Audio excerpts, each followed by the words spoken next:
Salut tout le monde, c'est Emmanuel pour Napa Ministries, j'espère que vous allez bien. Ça y est, il y a la neige partout en France, quelle horreur, oh, il fait froid. Voilà une petite vidéo pour vous partager quelque chose que j'ai sur le cœur depuis quelques heures. Et je pense vraiment que Dieu il essaye de nous parler à tous au travers de cette parole. Alors je vous la soumets. J'ai regardé un petit peu les informations, un petit peu les réseaux sociaux, tout ça. Bon, c'est pas une grande révélation que de dire que c'est pas mirobolant en ce moment, hein. Mais je trouve que les temps s'accélèrent de plus en plus. Voilà. J'ai regardé un petit peu sur internet, j'ai découvert un nouveau terme que je connaissais pas, les Social Justice Warriors. Alors pour ceux qui savent pas ce que c'est un terme anglais qui désigne tout simplement toutes ces personnes qui défendent becs et ongles toutes les valeurs très souvent progressistes, mais de manière un petit peu extrême, tout simplement parce que ces personnes en fait elles se cherchent une cause à défendre. Et si jamais on leur dit que bon, c'est pas tout à fait comme ça qu'il faudrait faire, qu'il faudrait être moins extrême, qu'on peut discuter, dialoguer, alors là, tout de suite, elles s'emportent, ouais, mais c'est toi l'extrémiste, etc. Elles se sentent offusquées, ça devient de plus en plus compliqué, hein. Et d'ailleurs, ce genre de termes, même au sein de l'Église, on commence à les voir dans certaines discussions, certains forums. C'est vraiment dommage. C'est vraiment dommage parce qu'en fait, ce qu'on pourrait faire, c'est simplement demander à Dieu le Père qu'est-ce qu'il pense de certains sujets. Est-ce que nous avons l'intelligence de prier? Moi le premier, hein. Est-ce que j'ai l'intelligence le premier, moi, de demander à Dieu la sagesse pour savoir qu'est-ce que je dois penser de tel sujet, de ceci, de cela? Parce que ça devient compliqué. Sur les informations, dans les débats, sur les internet, dès qu'il y a des discussions, tout de suite, dès qu'il y a des personnes qui ne sont pas d'accord avec nous, et qu'on est différent de eux de 0,0001% de petites différences, ah mais ça prend des proportions terribles, ça s'enflamme, etc. C'est quand même fatigant, c'est très très fatigant, et ça met des fois même le moral à zéro. Il y a des personnes qui craquent beaucoup, hein.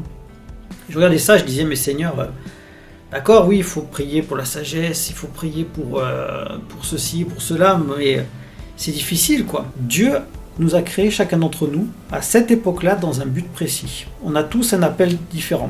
Pas forcément un appel pour ceci, pour cela, pour être pasteur ou je ne sais quoi. Non, non, on a tous un but précis et c'est pour ça que Dieu nous a créés aujourd'hui, qu'on est là, présent. C'est pas un hasard. Rien n'est un hasard. Et moi, ce que je pense, c'est que Dieu veut chercher des cœurs d'enfants au fond de nous.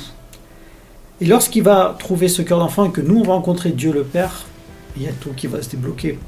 On va plus avoir besoin de chercher à mettre de force une idée, de se dire qu'on est, c'est nous qui avons raison, que c'est nous de toute façon, puisqu'on a raison, et l'autre ce qu'il dit c'est un idiot, forcément. Non, non, non, non, non, pas du tout, pas du tout. Si vous avez un cœur d'intercesseur, moi je vous propose d'ailleurs un sujet de prière, si vous ne savez pas pourquoi prier, on ne sait jamais.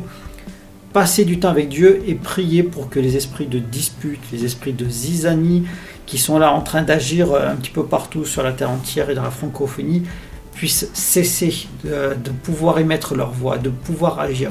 Il faut vraiment, vraiment qu'on intercède pour ça. On a besoin du cœur du Père. Et pour ça, il va falloir vraiment, vraiment qu'on l'entende. Et qu'on accepte aussi que Dieu nous dise, mais voilà, sur tel sujet, voilà moi ce que je pense, voilà ce que je pense, voilà ce que je pense.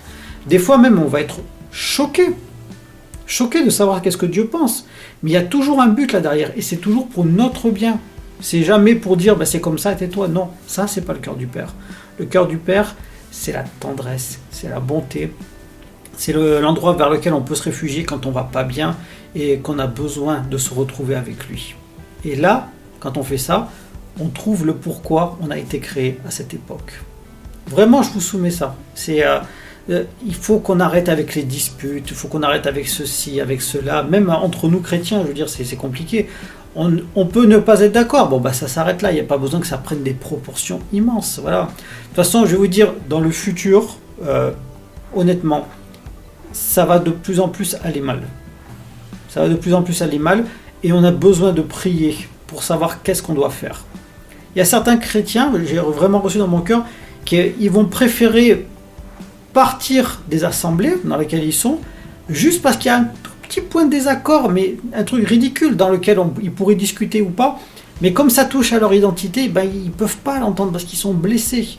il faut qu'on prie aussi pour ces personnes, pour que ces points-là qui sont des blessures et des pierres d'achoppement, ça trouve leur guérison en Dieu le Père.